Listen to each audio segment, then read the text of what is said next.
Hello students. आज हम इस वीडियो में डिस्कस करेंगे goods and service tax, that is GST. GST में बहुत सारे लॉज, रूल्स एंड प्रोविजंस होते हैं जिन्हें हमें डिस्कस करना होता है। बट सबसे पहले हम देखेंगे कि जीएसटी क्या मीन करती है और कौन कौन से टैक्सेस को सब सम किया करके जीएसटी को लाया गया है। इस वीडियो में हम इन दो बातों को ध्यान से देखेंगे। तो सबसे पहले देखते हैं कि जीएसटी क्या मीन करती है। तो goods and service tax is an indirect tax, ये एक अप्रत्यक्ष कर है। हमें पता है कि इंडिया का टैक्स स्ट्रक्चर में दो तरीके से टैक्स होते हैं, एक डायरेक्ट और एक इनडायरेक्ट। तो goods and service tax indirect tax है। अब ये इनडायरेक्ट क्यों है और कैसे है, इस चीज़ को हम आगे वीडियो में डिस्कस करेंगे। The goods and service tax came into effect from 1st July 2017 through the implementation of 101st Amendment of Constitution of India। तो गुड्स एंड सर्विस टैक्स 1 जुलाई 2017 से इफ़ेक्ट में आया है और इसे इफ़ेक्ट में लाने के लिए हमें अपने कॉन्स्टिट्यूशन में, मींस इंडियन की कॉन्स्टिट्यूशन में कुछ अमेंडमेंट करनी पड़ी। तो अमेंडमेंट 101st अमेंडमेंट थी वो, जिस अमेंडमेंट को लाने के बाद हम जीएसटी को इफेक्ट में ला पाए हैं, राइट। अब इस अमेंडमेंट में हमने क्या क्या चीज़ें की, वो पूरा कॉन्स्टिट्यूशनल बैकग्राउंड हो जाएगा, जो कि हम आगे नेक्स्ट वीडियोज़ में देख लेंगे। It is levied on supply of goods and services. तो जीएसटी किस पे चार्ज होता है, लेवी किस पे होता है, गुड्स एंड सर्विसेज पे, क्योंकि नेम सजेस्ट कर रहा है गुड्स एंड सर्विस टैक्स। तो किस पे ये टैक्स लगेगा, गुड्स एंड सर्विसेज पे। पर कब, मैन्युफैक्चर होने पे, प्रोडक्शन पे कब लगेगा, तो ये कब लगेगा, सप्लाई होने पे। अब सप्लाई मतलब होता है मूवमेंट, जब मूव करती है गुड्स एक प्लेस से दूसरी प्लेस पे, तो उस मूवमेंट पे ये टैक्स लगता है। That is called supply of goods and services. It is comprehensive, multi stage and destination based tax. तो जो जीएसटी है वो कॉम्प्रिहेंसिव है, मल्टी स्टेज है एंड डेस्टिनेशन बेस्ड टैक्स है। इसे comprehensive, multi stage and destination based क्यों कहा गया है, ये भी हम डिटेल में डिस्कस करेंगे आगे। लेकिन वैसे मैं बताऊँ, कॉम्प्रिहेंसिव इसलिए है क्योंकि इसने बहुत सारे टैक्सेस को सबसम करने के बाद आया है, क्योंकि हमने सुना है ना, वन नेशन वन टैक्स। तो ये बहुत सारे टैक्सेस को सबसम करके आया है, that's why it's comprehensive. Multi stages क्योंकि ये कई स्टेजेस पे चार्ज हो रहा होता है, और डेस्टिनेशन बेस्ड क्योंकि ये चार्ज कहाँ होता है, जहाँ पे गुड्स एंड सर्विसेज रिसीव की जाती हैं, right. Receiving point of view पे होता है, जहाँ से मान लीजिए कि ए ने गुड्स सेंड किए बी को, तो जब बी के पास वो गुड्स रिसीव हो रहे हैं उस जगह पे वो टैक्स चार्ज होता है। तो ये डेस्टिनेशन बेस्ड टैक्स है, पर डिटेल हम आगे देखेंगे।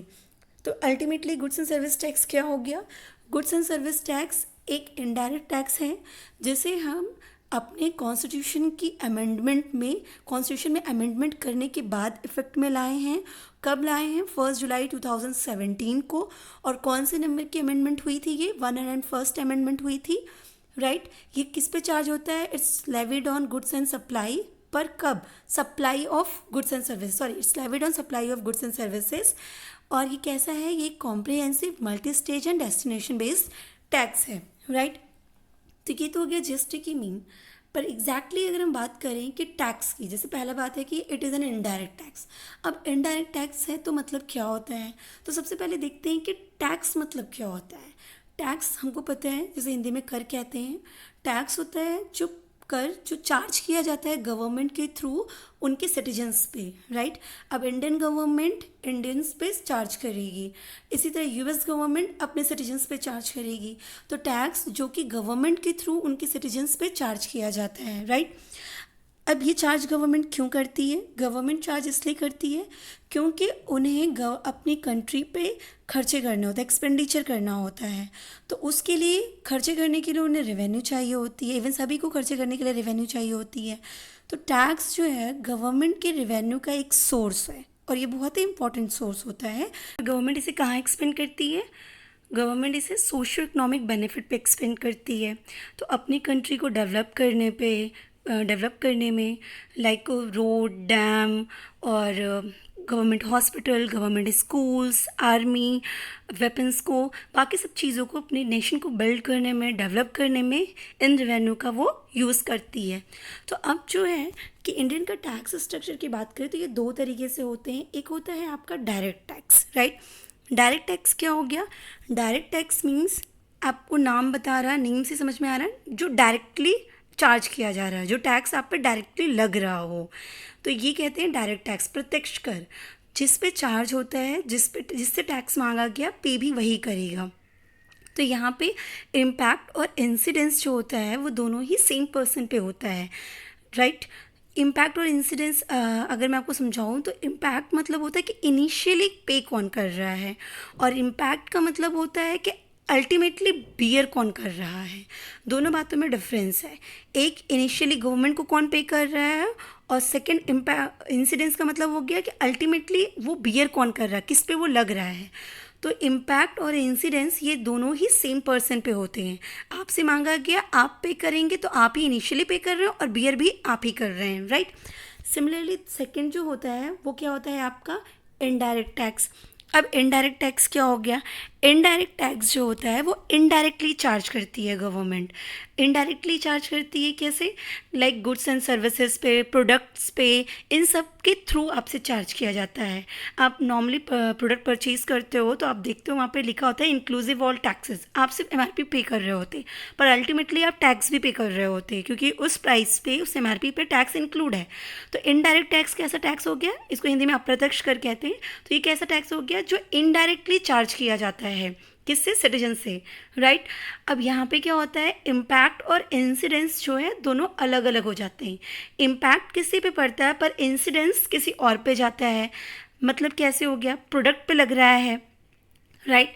अब मान लीजिए कि ए है, ए एक मैन्युफैक्चरर है जो प्रोडक्ट बनाया, प्रोडक्ट बनाने के बाद अब उस पर टैक्स लग गया, क्योंकि उसने प्रोडक्ट बनाया है तो गुड्स एंड सर्विसेज पे चार्ज किया जाता है इनडायरेक्ट टैक्स, राइट। प्रोडक्ट्स वगैरह के थ्रू चार्ज किया जाता है। तो अब उसने एक प्रोडक्ट बनाया है और उस प्रोडक्ट को उसे सेल करना है, तो उससे गवर्नमेंट ने टैक्स मांग लिया, तो अब वो टैक्स पे कर दिया।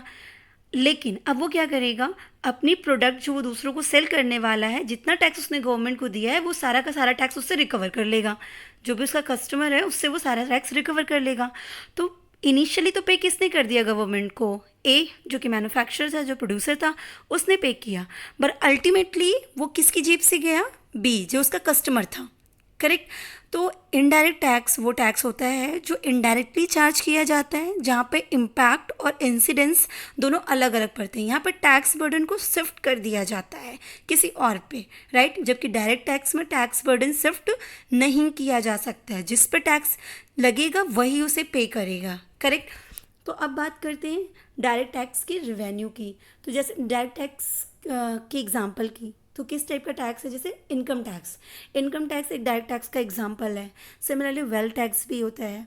तो अब एक चीज़ जो इम्पॉर्टेंट है मैं आपको बता दूं कि देखिए, मैंने कहा कि ये गवर्नमेंट की रेवेन्यू का सोर्स होता है, करेक्ट।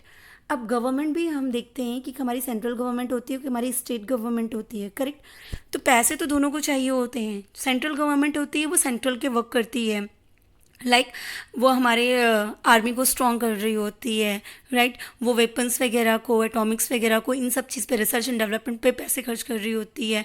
नेशनल हाईवेज बना रही थी, वो सेंट्रल के वर्क हो गए, राइट। पूरे सेंट्रल को ओवरऑल देख रहे, पूरी कंट्री को देखना। सिमिलरली जो स्टेट की बात करूँ अगर, तो स्टेट का वर्क क्या होता है, अपने स्टेट को बिल्ड करना, ठीक। वो जितना एक्सपेंडिचर करेगी वो किस पे करेगी, अपने स्टेट पे करेगी, स्टेट गवर्नमेंट। तो रेवेन्यू तो दोनों को चाहिए, सेंट्रल को भी चाहिए, स्टेट को भी चाहिए, क्योंकि स्टेट रेवेन्यू करेगी और स्टेट पे खर्च करेगी, सेंट्रल रेवेन्यू जनरेट करेगी और सेंट्रल पे खर्च करेगी, करेक्ट। तो अब क्या होता है कि जो डायरेक्ट टैक्स है, इस टैक्स से जो रेवेन्यू आने वाली है डायरेक्ट टैक्स के थ्रू, वो किसकी रेवेन्यू बनेगी, सेंट्रल की या स्टेट की। तो वो सेंट्रल की रेवेन्यू होती है, स्टेट की नहीं। मींस अगर आप इनकम टैक्स पे करते हो तो वो जो इनकम टैक्स जाता है वो किसके अकाउंट में जाता है, वो सेंट्रल गवर्नमेंट के अकाउंट में जाता है, ठीक।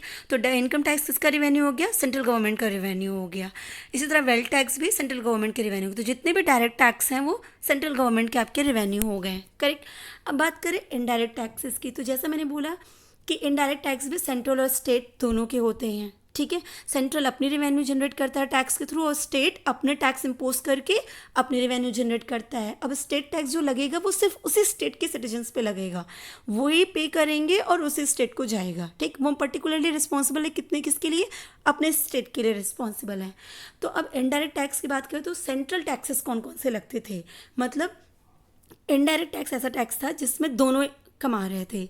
सेंट्रल की भी रेवेन्यू हो रही थी और स्टेट की भी रेवेन्यू हो रही थी, ठीक है, इनडायरेक्ट टैक्सेस के थ्रू। तो अब सेंट्रल टैक्स कौन कौन से थे, मतलब वो टैक्स जो सेंट्रल इम्पोज करती थी और उससे जनरेट होने वाले जो फंडिंग थी वो सेंट्रल को जाती थी। तो जैसे क्या था, central excise duty and additional excise duty, service tax, excise duty under medical and toilet preparation act, additional duties of customs, CVD and special CVD, central sales tax, central surcharges and cess and so far as they relate to supply of goods and services, right? अब देखिए, ये सारे वो taxes हैं जो central charge कर रही थी, और भी होते हैं, पर यहाँ पे कुछ मैंने लिखे हैं और वो मैंने कुछ क्यों लिखे वो मैं आपको आगे बताती हूँ। देखिए, एक्साइज वगैरह, ये सारे टैक्स बहुत ज़्यादा एलेबरेट फॉर्म में होते हैं, सबका एक्ट है अपना, बट अगर ये थोड़े थोड़े में मैं समझाऊँ तो जैसे एक्साइज क्या हो गया आपका, मैन्युफैक्चरिंग पे चार्ज होता है। किस पे? मैन्युफैक्चरिंग पे। अगर आप प्रोडक्ट मैन्युफैक्चर कर रहे हैं तो मैन्युफैक्चरिंग पे ही आपको टैक्स देना पड़ेगा, ना कि आप सेल करोगे तब टैक्स देना है, ठीक। तो एक्साइज ड्यूटी कब चार्ज होती थी? मैन्युफैक्चरिंग पे, तो वो एक सेंट्रल एक्साइज ड्यूटी चार्ज हो रही होती थी। इसी तरीके से एक्साइज ड्यूटी है आपका medical and toilet preparation act पे जो है, ये एक्चुअली पर्टिकुलरली अल्कोहल पे था, कि जैसे जो अल्कोहल से रिलेटेड प्रोडक्ट बन रहे होते हैं या नार्कोटिक ड्रग से रिलेटेड बनते हैं तो उन पे जो है एक्साइज ड्यूटी चार्ज की जाती है, वो भी सेंट्रल के उसमें जाती थी। एडिशनल ड्यूटीज़ ऑफ कस्टम्स, ये जैसे इम्पोर्ट एंड एक्सपोर्ट होता है आपका, हम कुछ प्रोडक्ट इंपोर्ट कर रहे होते हैं, कुछ प्रोडक्ट एक्सपोर्ट कर रहे होते हैं, तो उस पर हमारा टैक्स चार्ज होता है। बेसिकली ये इम्पोर्ट ड्यूटी लगती है, राइट। सीवीडी भी काउंटर वेलिंग ड्यूटी से कहते हैं। जो सीवीडी है, एडिशनल ड्यूटीज़ ऑफ कस्टम्स को एक्चुअली जो नेम से जानते हैं वो काउंटर वेलिंग ड्यूटी है, जैसे सीवीडी कहते हैं उसे, राइट।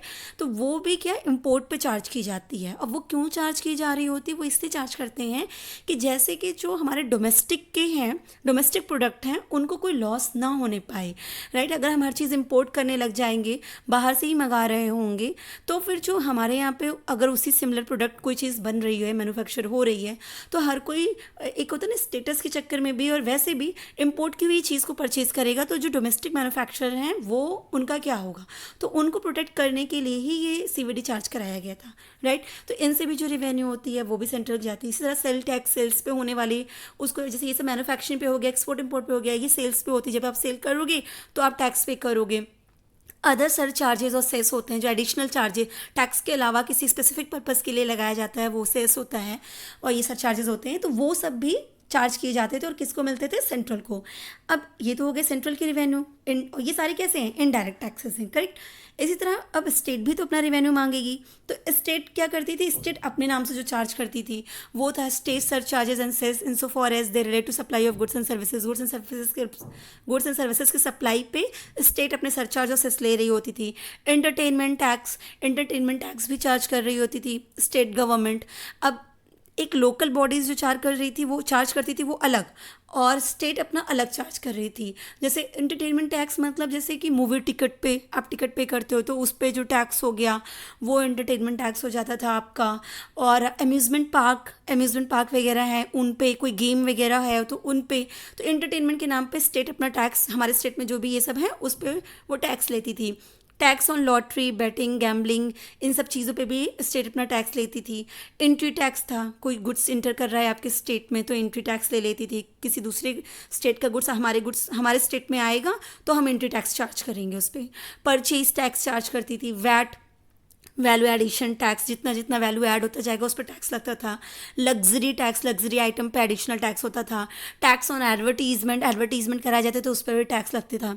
तो इस तरीके से स्टेट अपना रिवेन्यू ये सारे टैक्सेस पे लगाती थी और सेंट्रल ये अलग से करती थी, इनका अलग लेती थी। तो इस तरह दोनों मिलकर रेवेन्यू जनरेट कर रहे होते थे। पर एक्चुअली क्या हुआ, जब जीएसटी की बात आई, जीएसटी कब इफेक्ट में आया है? 1 जुलाई 2017 को। पर उसकी हिस्ट्री, उसे यहाँ तक लाने के लिए, इफेक्ट में लाने के लिए बहुत पहले से वर्क शुरू था और बहुत सारे हर्डल्स आई थी एंड फाइनली जाके जीएसटी इफेक्ट में आया। तो जीएसटी ने कहा कि एक ही प्रोडक्ट पे बहुत सारे टैक्सेस लगते हैं, उससे अल्टीमेटली जो इंसिडेंस ऑफ टैक्स, जिसकी बात मैं कहती हूँ इंसिडेंस, मतलब अल्टीमेटली बियर कौन करता है? वो कंज्यूमर करता है। जो कंज्यूमर मीन्स जो कंज्यूम कर रहा है, कस्टमर नहीं, कंज्यूमर जो कंज्यूम कर लेता है, जो लास्ट बायर होता है उस प्रोडक्ट का, अल्टीमेटली वही बियर कर रहा होता है वो सारे टैक्सेस को। तो इस तरीके से कंज्यूमर को बहुत ज़्यादा चार्जेस पे करने पड़ रहे थे। तो गवर्नमेंट ने ये सोचा गया कि इन सबको ख़त्म करके सिर्फ एक टैक्स चार्ज कर दिया जाए, राइट।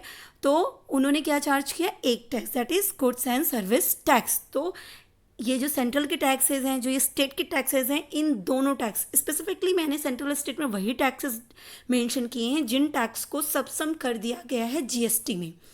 मैंने कहा कि ये सारे इनडायरेक्ट टैक्सेस वो टैक्सेस हैं जिन सबको मिला के अब एक ही टैक्स लग रहा है जो कि है जीएसटी। अब कोई एंटरटेनमेंट टैक्स नहीं, कोई लग्जरी टैक्स नहीं, कोई सेंट्रल सेल्स टैक्स नहीं, कोई सर्विस टैक्स नहीं, अब ये सब कुछ भी नहीं, सिर्फ एक टैक्स जीएसटी।